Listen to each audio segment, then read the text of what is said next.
Okay, good morning, everybody, and welcome to our class on Sefer Shmuel, chapter 25. We hope that you are all well. And today's class is being sponsored by Carol Kalm in honor of the simcha of her having two brand new baby great granddaughters. One was born in Tel Aviv and one was born in Manchester, England. So we wish you a hearty mazel tov and continued growth of your family and good health and happiness. And you should only have lots of nachas from your grandchildren, great grandchildren, and good health to enjoy them all with. So we Thank you. thank you for sponsoring today's class.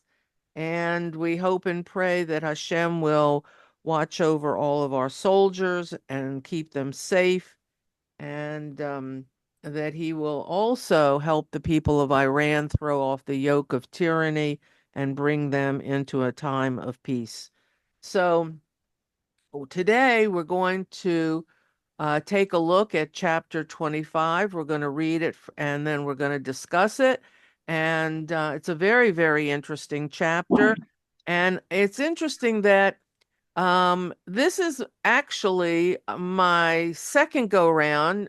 We've been learning together for over 12 years. And the first time, I think that I kind of looked at a big, big picture.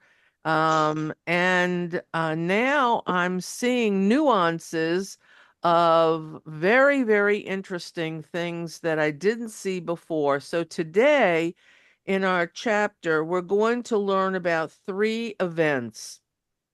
In chapter 25, we learn about the death of um, Shmuel, the prophet, and he is the last of the prophets. We learn about David meeting Abigail, and we learn of his marriage to Abigail and his marriage to Achinoam. So those are three events in David's, two events. Well, they're actually three events in David's lives that are very important. And all three are handled very differently. And we're going to talk about these things today, and I hope that you will find them as interesting as I do. So, first of all, let's go and we're going to read the text together. And can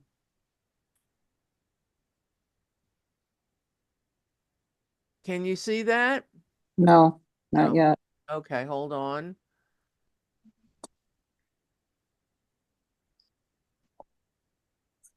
How's that? Yes. Okay. So, Shmuel Aleph, chapter 25. Xenia, would you Mhm. start Sure. the reading? And Hmm. I'm going to interrupt you very quickly because there's a lot to unpack after the first pasuk. Okay. And Shmuel died, and all Israel gathered and lamented him, and they buried him in his house in Ramah. And David arose and went down to the desert of Paran. Okay. Uh, What do we know from that? That's got tremendous amount of information, and it what it says and what it doesn't say.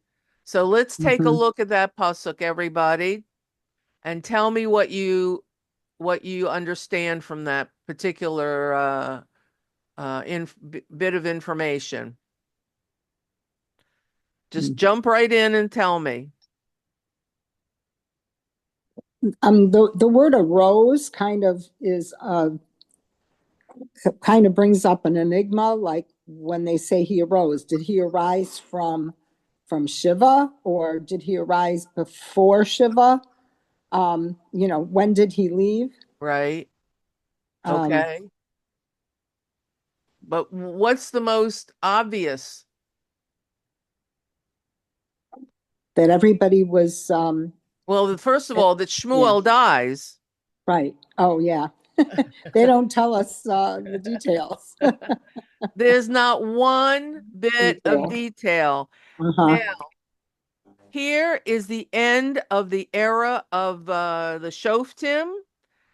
Hmm. He is often compared in greatness to Moshe Rabbeinu, like second to none, and he is ending the chapter of learning that we started when we studied about his mother Hannah and how she goes to the temple.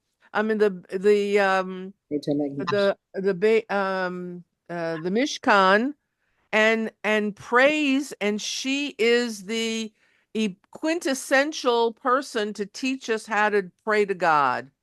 And who of all people, Eli, the Kohen Gadol, says, "Are you drunk?" And he eventually he says, "Well, I hope that you get what you prayed for." And he said, "I'll see you hopefully soon when you come back with your prayer fulfilled." And it was fulfilled, and it was the son that she davened for, and the child that she was begging Hashem to give her, and this is the child. And we know that Shmuel dies early. He's 52 years old. So it's not a long life. What else do we know from just this particular pasuk? That he wasn't involved in any acts of war. He wasn't involved in anything dangerous or anything. It says he died. That's it. Nothing exciting, nothing ceremonious, nothing that we would say, "Oh, that's amazing" or whatever. Just he is treated as an ordinary person, as we don't get any accolades about him. We don't get any kind of information. He dies at home. He's buried at home. Simple. We're told where in Ramah, which is close to where we think Ramot is, and that's it. And the next thing that we learn about this, um, is that it says, and David arose, and that was a very good observation, Xenia, that he arose what from where he was sitting. Um, was he sitting like mourning? Was it a type of shiva? Was it some? Because don't forget, this prophet Shmuel is the one that anointed David. Mhm. And we can't forget how Shmuel actually does the bidding of Hashem. He anoints two kings, the first two kings of Israel. And so this man anoints the second king while the first king is still in power and still alive. So he does some very dangerous things. And yet here we are, 3 words, and Shmuel died. So, so is David beside himself that he was sitting? Where was he sitting? We don't know for sure. We don't know if he was at the house where Shmuel lived. We don't know where he was, but it says he arose, he got up. The Hebrew word for arose, what is the same when say, "Are you Menachem Avel?" So we don't know whether that was an indication of Shiva or not. And uh, and then it says, and he went down to the desert of Faran. Um, he may have needed time to just have alone time. He may have needed time to process what this meant for him, because now the only other people that know that he was anointed king is really Yonatan, Shaul's son, and Shaul certainly suspects that and has acknowledged that he knows that David's going to be the next king, and David's family. Other than that, we have not heard of anyone else that really knows about this. So this is a very challenging time for David because he's still being pursued by Shaul. Now his champion, Shmuel, is no longer alive, and he's going it alone, basically. So uh, this is a very difficult time for David. This is also a very um, introspective time for him. And so he goes down to Faran in the desert, the wilderness, and we don't really know exactly what he's doing. Um, However, let's take a look. I'm going to show you a map because I think that that's important. Um,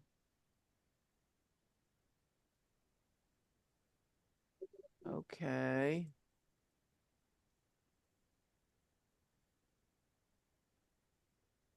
Okay, so here is a map. It's a bit blown up. We know that this is the west coast of Israel. Here's where the Plishtim are. Here is Ramah. This is where he dies, and it's very close to Jerusalem. So we kind of think it's in the area of maybe what Ramot might be, or close to it. Now, he goes to the wilderness of Faran, which is in the east over here, okay? And we eventually find out that goes to Carmel. That's the next sentence of where he is going with his men. And that is up north. And it's up here somewhere.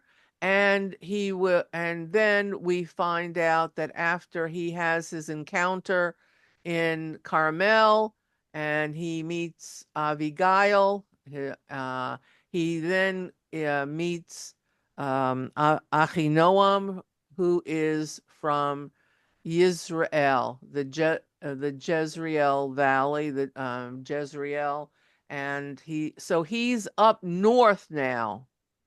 He has left his um, tribe of Judah down south, Hebron, Bethlehem, the area that he has mostly been, and then going south, running away from Shaul, and now David is up north. Okay, now that we know that where he is, let's go back and learn about what he does. So we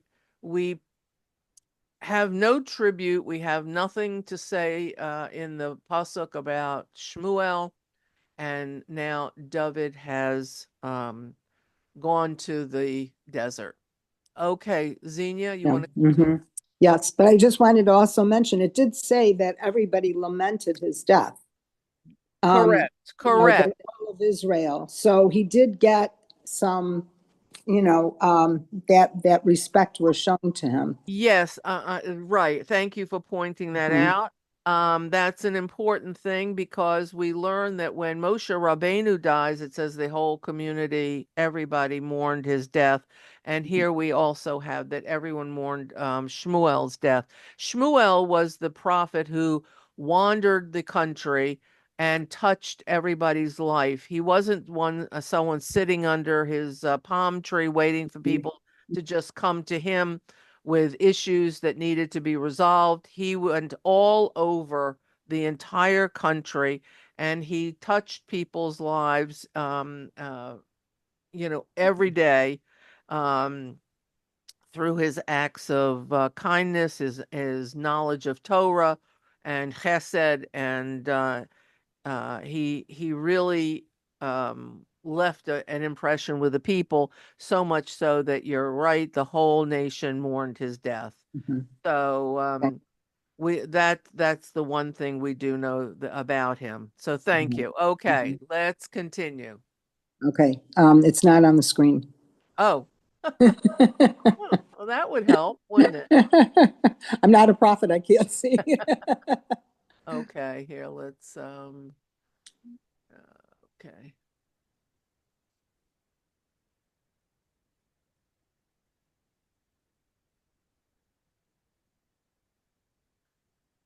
Okay. Here we go too. Okay. And there was a man in Maon whose possessions were in Carmel. And the man was very great, and he had 3,000 sheep and 1,000 goats, and he was while shearing his sheep in Carmel. And the man's name was Nabal, and his wife's name was Abigail. And the woman was of good sense and of beautiful form. But the man was hard and of evil deeds, and he was a Calebite. Uh, Okay, now the name Naval in mhm, Hebrew means foolish, distrustful, difficult. There's a lot of adjectives for the who he was. And as we continue to read the text, we'll see that his behavior is very characteristic of all the adjectives that describe his name. mhm, And here we are, we're introduced to not only him, but his wife, Abigail. And it mhm, says she's beautiful and that she is it indicates that she's smart, she has good mhm, sense. She and we're going to see just how this all plays out, mhm. okay? So And and and it shows also he was a wealthy man. He has a lot of flocks, has a lot of mhm, sheep. And let's see how what happens. Go ahead. okay. And David heard in the desert that Nabal was shearing his sheep. And David sent 10 youths, and David said to the youths, "Go up to Carmel, and you shall come back to Nabal and greet him in my name. And you shall say, So shall you be living next year, and may peace be to you, and peace to your household, and peace to all that is yours. And now I have heard that they are shearing for you. Now your shepherds were with us. We did not disgrace them, neither was anything missing to them all the time they were in Carmel. Ask your youths, and they will tell you, and may the youths find favor in your eyes. For we have come on a festive day. Give now what your hand will find for your servants and for your son David." And David's youths came and spoke to Nabal according to all these words in David's name, and they rested. And Okay, Nabal, so let's talk about what's mhm, going on. David hears that there's this wealthy guy. He's in the in Carmel, and he's got lots of sheep, and it's shearing time, and he sends some of the young people in his group, his band of merry men. He sends them over to Naval to help with the shearing. Not he's volunteering. Naval didn't send out a wanted list, that we need help in the shearing, but David sends him over there, hoping that because his young men, will be helpful to Naval, and they will be honest. It says this several times that they didn't take anything and that they were honest with him. They showed that they were worthy of being rewarded in some way, paid in some way. And David was hoping that they would get some kind of provisions. David is still running away from Shaul, and he doesn't have access to food and supplies all the time. So I guess they do work wherever they can, or help, or get people to give them provisions. And that's what David was hoping here, that he would get some kind of food stuffs or whatever for the work that his men had done for Naval. All right, now let's see what happens. And Nabal answered David's servants and said, who is David and who is the son of Jesse? Nowadays there are many slaves who break away, each one from his master. So, Now, Naval has never heard of David. mhm, mhm, Okay. And so here is the perfect response of someone who could care less about chesed mhm, and kindness and extending himself as a employer or as a wealthy man or some providing those in need. Perfect example. Who is this guy that's asking for provision? I don't know who he is. Could be anybody run away from his master. Could be anybody. I have no idea who he is. I'm not giving. I'm not. Don't bother me. So that is a characteristic of who this Naval was. And let's continue. Go ahead. now shall I take my bread and my water and my meal, which I have cooked for my shearers, and shall I give them to people of whom I know not whence they are? And David's youth turned around to their way and returned and came and told him according to all these words. And David said to his men, gird each man his sword. And they girded each man his sword, and David too girded his sword.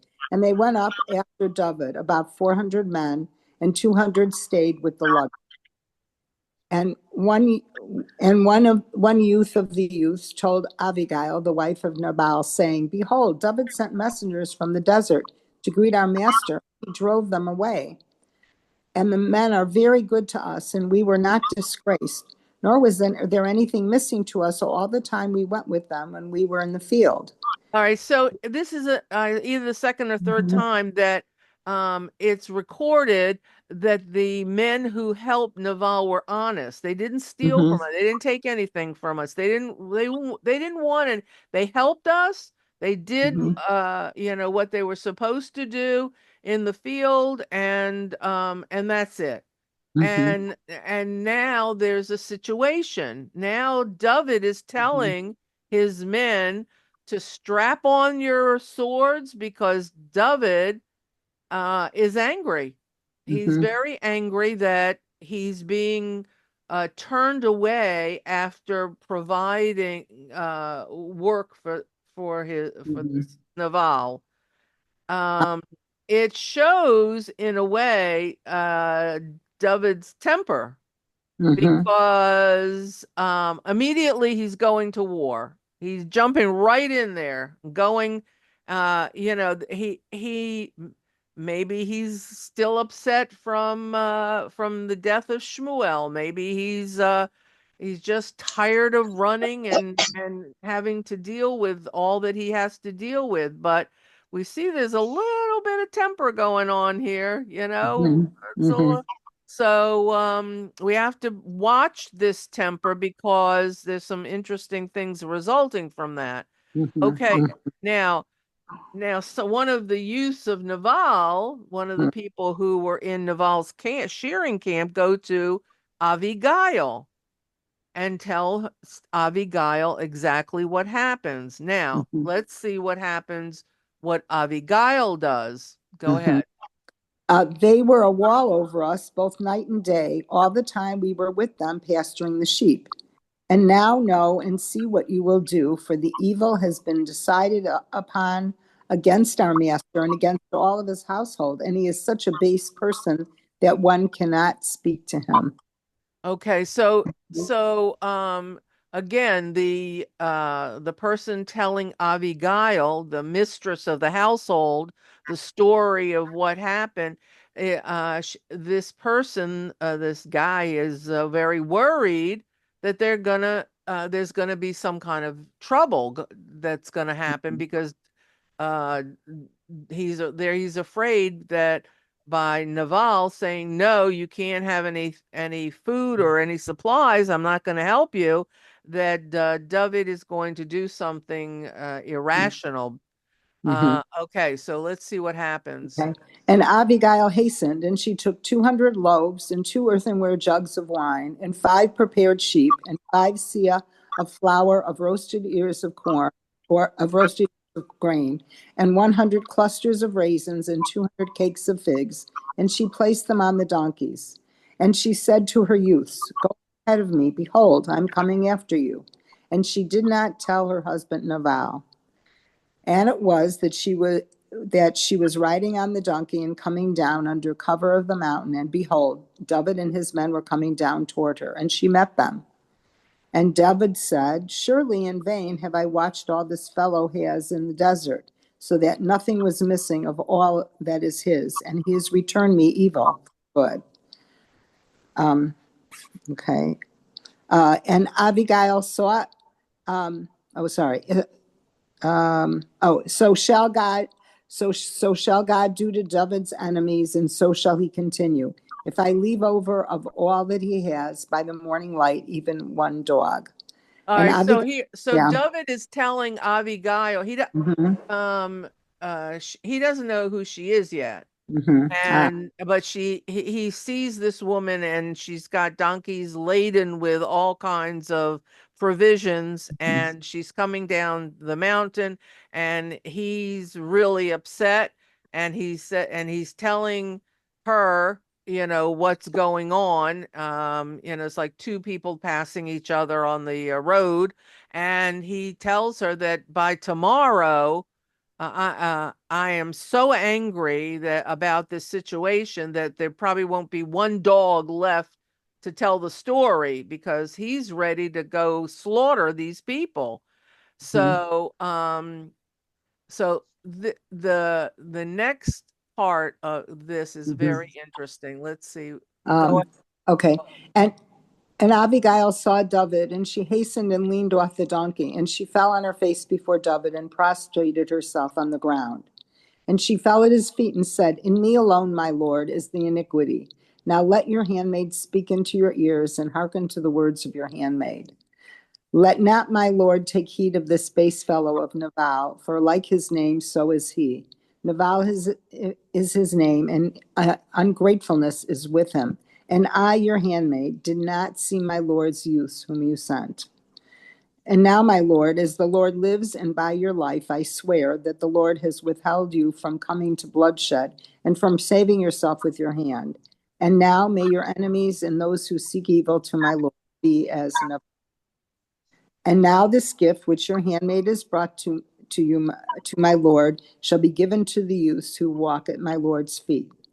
Forgive now your handmaid's transgression, for the Lord shall make for my Lord a sure house. For my Lord fights the wars of the Lord, and let no evil be found in you all your days. And a man has arisen to pursue you and seek your soul, but my Lord's soul shall be bound in the bundle of life with the Lord your God, while the soul of your enemies, the Lord, will sling it with the hollow of the sling.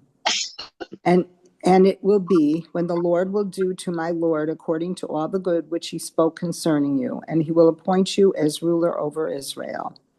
Let this not be to you as a stumbling block and a remorse of heart to my Lord, that you have shed blood without cause, or that my Lord has avenged himself. And when the Lord will do good to my Lord, you shall remember your maidservant. And David said to Abigail, Blessed is the Lord God of Israel, who has sent you towards me on this day.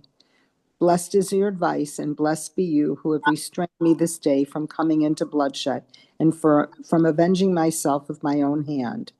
And indeed, as the Lord God of Israel lives, who has restrained me from harming you, I swear that you have not hastened and come toward me. There would not have been left to Nabal until daybreak, even one dog. And David took from her hand that which she brought him, and he said to her, Go up in peace to your house, and see that I have hearkened to your voice and have shown you favor. And Abigail came to Nabal, and behold, he had a feast in his house like the feast of the king. And Nabal's heart was merry within him, and he was very drunk. And she did not tell him anything, less or more, until daybreak. And it was in the morning when the wine had left Nabal that his wife told him these things, and his heart died within him, and he became like stone. And it was just 10 days after that the Lord inflicted a stroke on Nabal, and he died. Uh, and David heard that Nabal had died, and he said, Blessed is the Lord who has judged the cause of my reproach from the hand of Nabal, and restrained his bondman from evil, and returned Nabal's evil upon his own head. And David sent and spoke concerning Abigail to take her to him for a wife. And David's servants came to Abigail to Carmel and spoke to her, saying, David has sent us to you to take you to him for a wife. And she arose and prostrated herself upon her face to the ground and said, Behold, your bondsman is a slave to wash the feet of my Lord's servants. And she hastened and mounted the donkey with her 5 maidens who went with her. And she went after David's messenger and became his wife. And David took Abinoam from Jezreel, and they both became his wives. Oh, Yeah. And Achinoam. Achinoam. Oh, sorry. And Shaul had given his daughter Michal, wife of David, to Palti, the son of Laish, who was Lachish. from Lachi, who was from Galim. Okay. I didn't interrupt you from reading Mhm. the speech of Abigail because that's one of Tanakh's most famous speeches and most beautiful pleas. Um, and it shows many things about Abigail that we're going to go through. I want to just point some things out at the end, and then we're going to go through the everything that you read. Uh, so first of all, the battle where David was going to kill Naval and everybody was averted by Abigail and her speech. She also is Abigail considered one of the prophetesses of Israel. And why is she one of the prophets? Well, she says to him, and we're going to go through this. I'll show this to you, but she says to him, by going and killing Naval is not going to look so good on your resume as king. And she knows he's going to be king. So how does she know? She has uh, Ruach HaKodesh, and that's why she comes down and she pleads with him in a very, very judicious and beautiful way of preventing him from going off and killing these people unnecessarily, because as we see, God made a judgment that when Abigail does tell her husband Naval what she did, it kills him basically, and he dies. So, and God has a hand in um, uh, getting rid of this very selfish, uh, very unnoble person, and and David, hearing that she is now a free woman, sends word that to be his wife, and rightly so, because Abigail. We don't hear much about David's wives except for Bathsheba, but Abigail is one woman who, upon meeting her, lays her cards down on the table and tells exactly who she is through her speech, not her actions, but right away through her speech, she reasons with David. She tells him what she thinks that he should and shouldn't do, and she acknowledges that his future will be much brighter if he hearkens to her and listen to her words. And he accepts very reasonably what she has to say.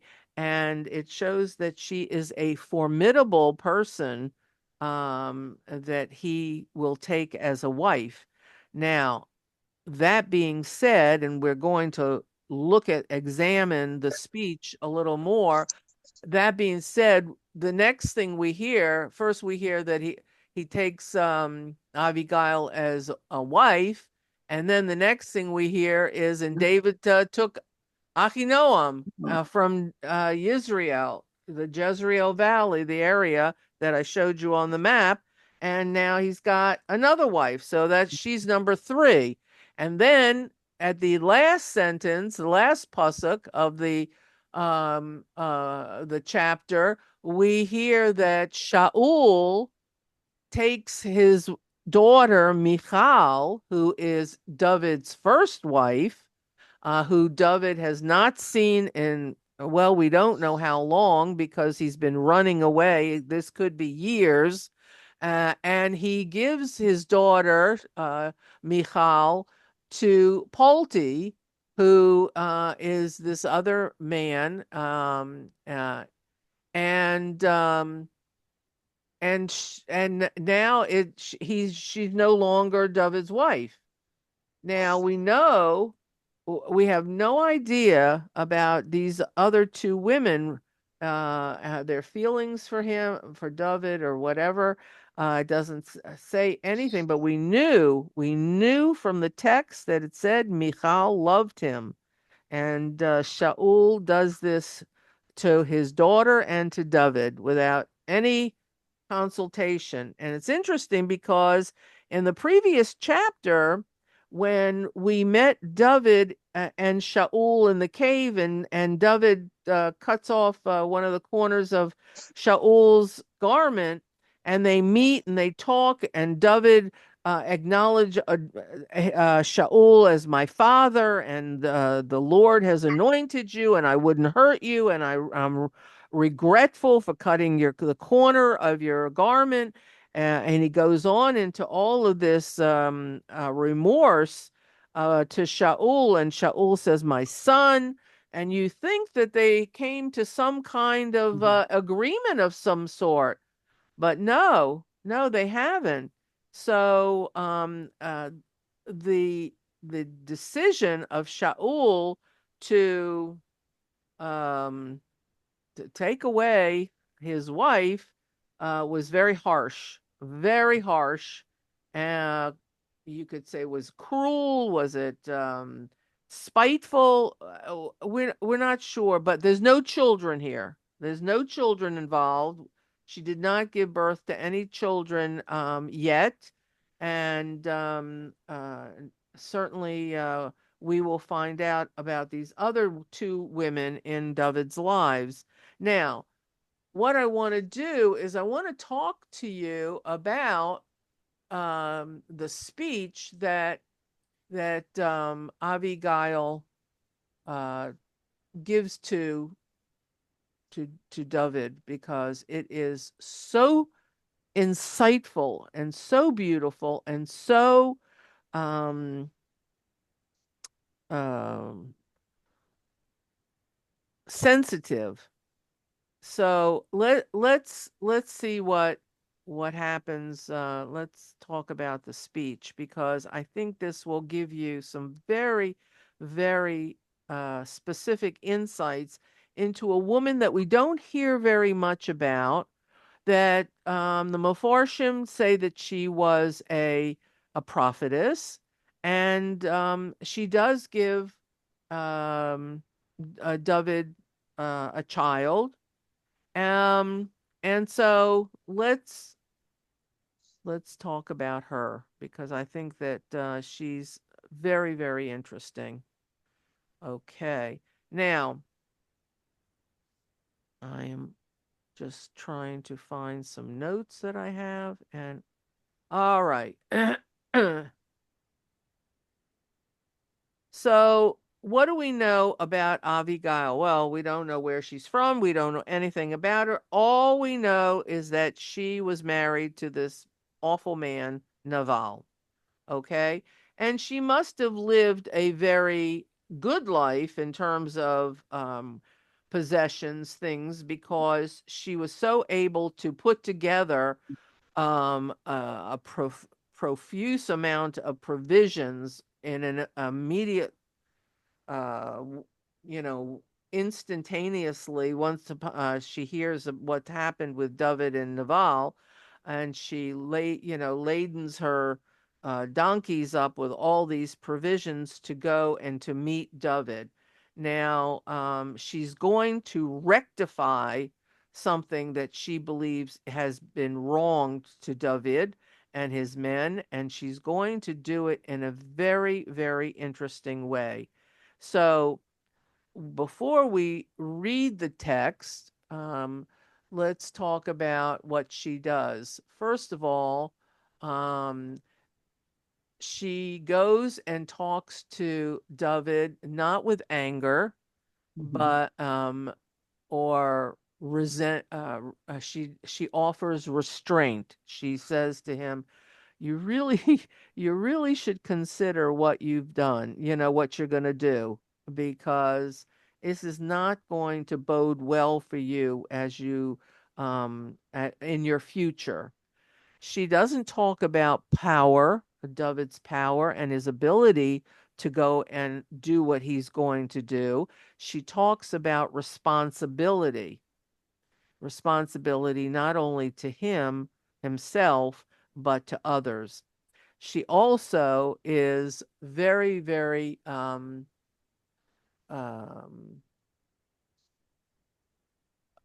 she's also very cautious when she tells him that immediate revenge is not going to satisfy what you're feeling right now.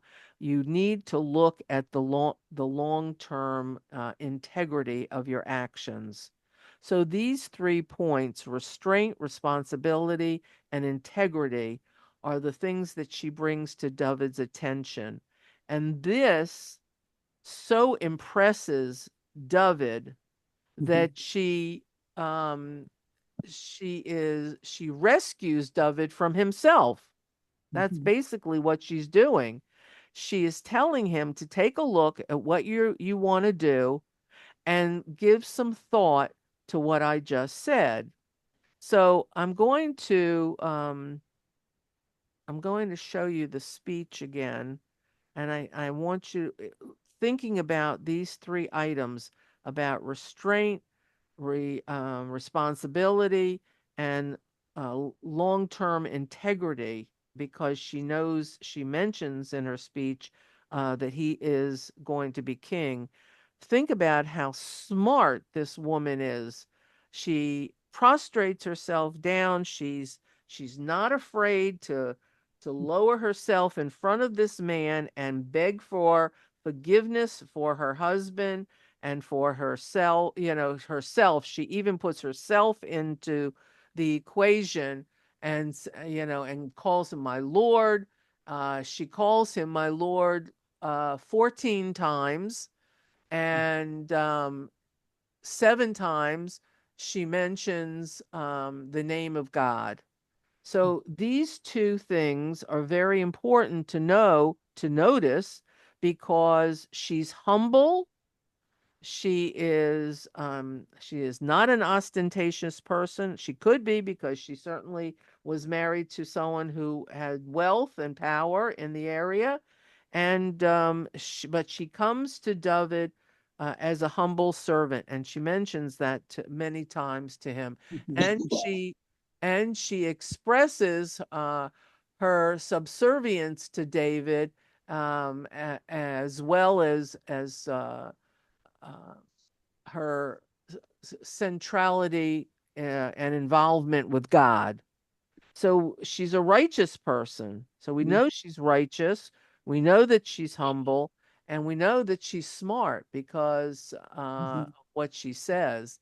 Abigail also refers to herself as your handmaid, and your hands are 5 different times.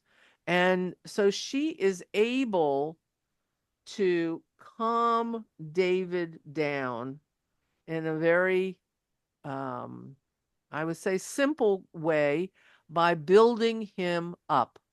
Mhm. Isn't that what all women do? Come on. Don't we all do that Right. to our Oh, husbands? yeah. Calm them down. Yes, dear. Oh, honey, you're so wonderful. Oh, yes, yes. Go slay the dragons today, honey. You know. But be careful, because you'll come home and I'll have a meal waiting for you. Mhm. So, so yeah, Mhm. this is the beauty of Abigail here, because she's not saying, I'm not gonna bow down to him. I work just as hard. I do this. I do. No, no. She's going to diffuse the situation.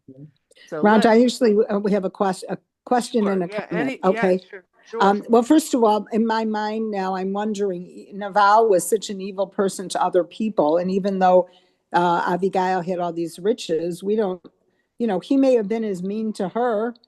She may not have had a happy marriage if he wasn't as mean to her as he was to everybody else. So we Yeah. don't know that. Right. And maybe, she was saving a lot of people, but also thinking, oh, I can also get out of this marriage.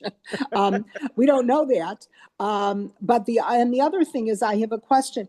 Is there any other time that we see David so angry? I mean, we hear times when he runs away, but is there any time that he shows so much anger as he did, when this happened initially with Um. Naval? We'll see some things. In the future chapters. Mm-hmm. I'm not you know I hope I don't get flack from any of the redheads. He's a gingy. Uh-huh. And they are known to be a certain personality. And who knows whether, like I said, he may have had a short temper at that moment because Mhm, of his men, of what mhm, he did for this Naval, that he thought he was doing things courteously and mhm, appropriately. And it mentions several times, many times, that nothing was stolen, nothing was taken mhm, from Naval. They didn't abuse the privilege of working for Naval. Um, and and so and don't forget, David has been homeless all this time, and mhm. he's running away. I'm a big proponent of defending David. He's my guy. And and I think that this shows the one of the times that he is actually making a mistake, but it gives Abigail the opportunity to show who she is Mhm, in relationship to who he is. mhm, mhm, And I think in many instances, after Shaul is out of the picture, we will see a lot of different personality traits that David has mhm, throughout his reign as king. That we say he's so human. He's so human, and we know that he apologizes and he takes into consideration advice mhm, from people. He listened. This is not the first time he's going to take advice from some. We are going to see other times when he listens to other people. mhm, mhm, And so it's very interesting. And each time that he listens to someone else giving him advice is another personality character trait. mhm, It's not the same one, like he's always got a mhm, temper or he's mhm, always got a whatever else we're going to mhm, learn about. mhm. Okay. It's always a different human quality. Mhm, Rhonda, Yeah, yeah. I wonder mhm, if because he has this band of merry men and all of the men knew the rules. So he must have said, look, here's our plan. If we do this and everybody follows all these rules, we will get rewarded at the end. So I think it may not have just been his own temper, but he's got to come through to all these men. Well, yeah, he wants to feed them, and mhm, he wants to All uh, this give them what they justly deserve. Right. And he had promised, he had said, this is the plan, this is what will happen. And he wasn't only just for himself, but Right. he's Right. standing for the promise he made them. Right. Right. So he is very he's being very a good employer or a good father. Either take which whatever, because his concerns are that his men are being treated fairly. And that's fine, but do you need to kill over that? I mean, we're just saying, so let's I'm going to let's go to the speech, because I think I want you to really, I want to take it out of the chapter, because we read the whole chapter together, but now that I've pointed out that she has shown him about restraint and responsibility and integrity. These are big words, these are heavy. It's not frivolous what's happened here, and I think that we need to take it as a life lesson for ourselves. When we get this way, when we get like we want to kill somebody, and that's just, in life in general, not that we've gone out and extended ourselves, but when we get angry, what is it that we need to learn from this? There's a lesson to be learned here. Okay, so let's take a look. And all right. So let's move this over a little bit. Can you see it? Um, can you see the text here? Yes. Yes. Okay. Okay. Who do we have here that would like to read? Anybody? Do I have a volunteer to read? Come on. Karen, come on, come on, come on. Karen, you want Okay, to read? where should I start? Right here. She said, upon me, my Lord, upon me be the iniquity, and let your handmaid, I pray you, speak in your ears, and hear the words of your handmaid. Let not my Lord, I pray you, regard this base fellow, even Naval, for as his name is, so is he. Naval is his name, and villainy is with him. See, But I, she's your handmaid, right. Go ahead. saw not the young men of my Lord, whom you did send. Now, therefore, my Lord, as the Lord lives, and as your soul lives, seeing the Lord has withheld you from blood guiltiness, and from finding redress for yourself with your own hand. Now, therefore, let your enemies, and them that seek evil to my Lord, be as Naval. Right. And So now, so okay, so let's stop here and so first of all, she's saying to let me just let me calm you down here, I'm just your handmaiden, I'm your hand servant. Let me speak calmly into, to you, and tell you what my observation is. I haven't seen what's going on, she said, with your youth that you've sent to Naval, but she knows that everything she's heard is true. She says to him, let me just calm you down and tell you things that are favorable.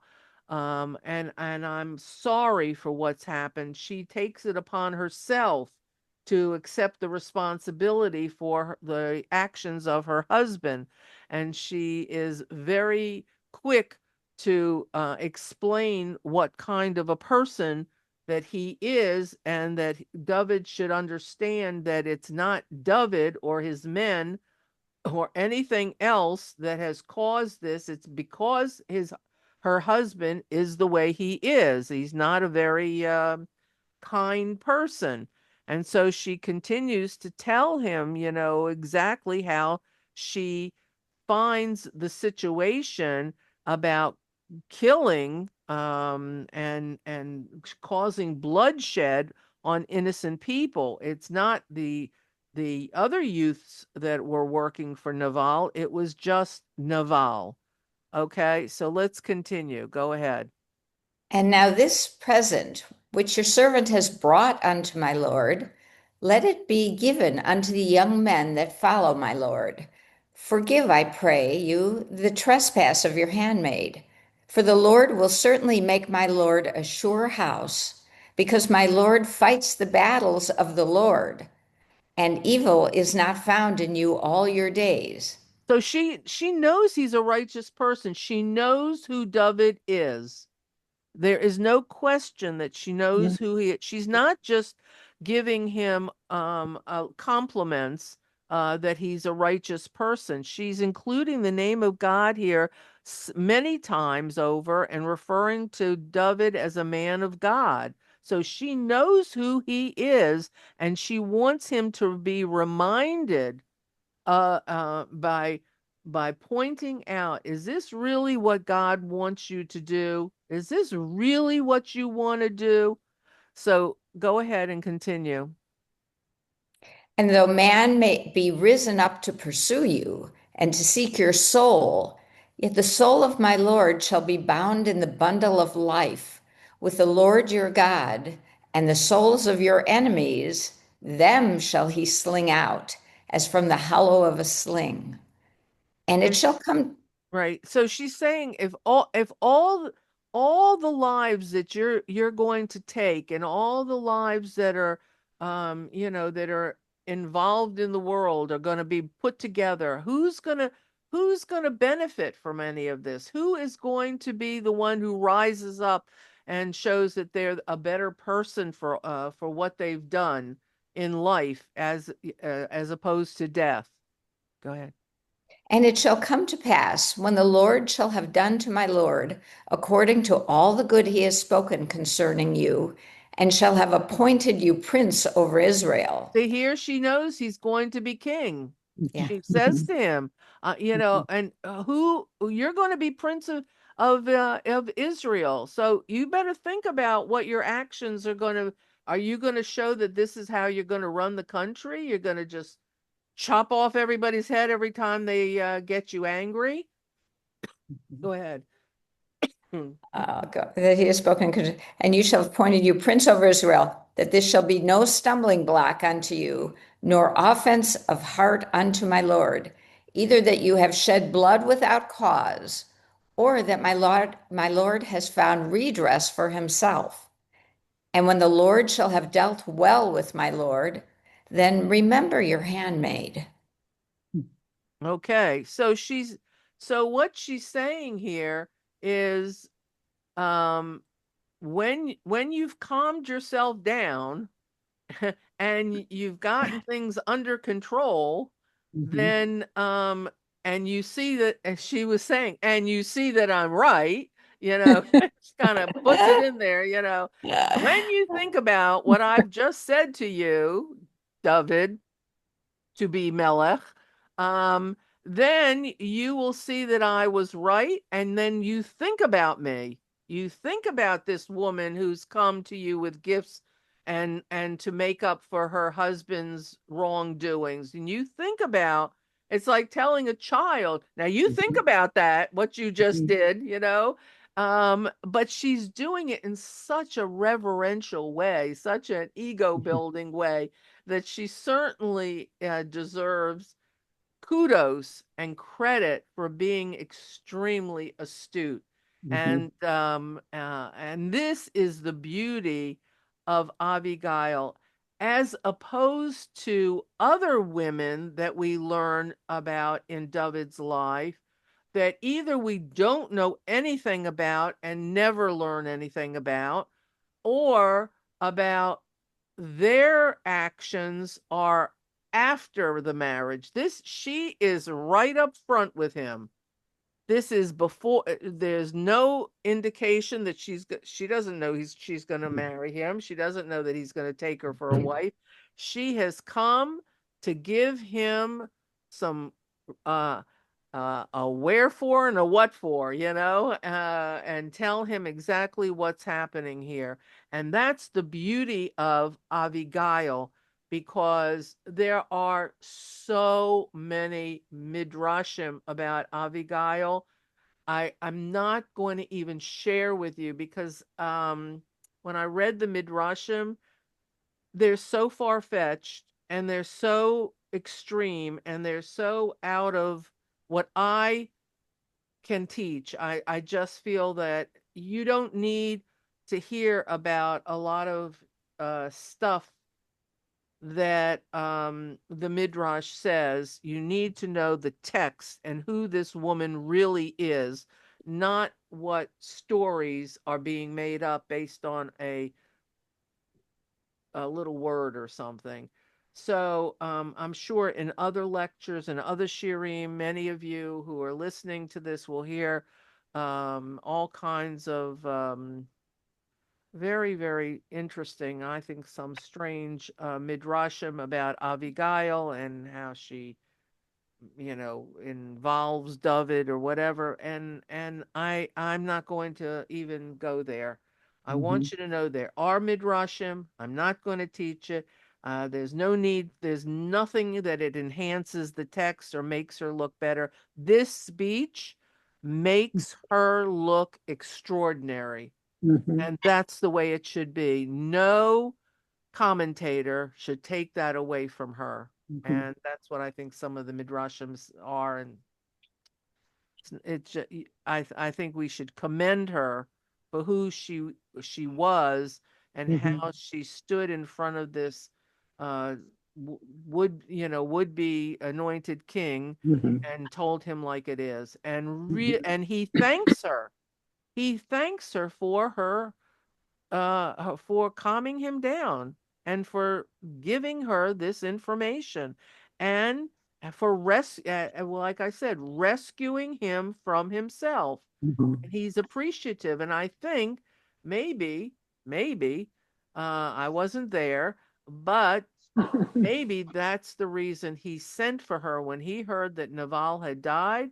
He Mhm. said, I want that woman on my team. Mhm. She's going to be a perfect Secretary of State. And I want her with me. So we're going to. I think our time is pretty much up. Close. Mhm. And so next week we're going to continue because there are a few more things that I want to talk about the relationship between Abigail and David.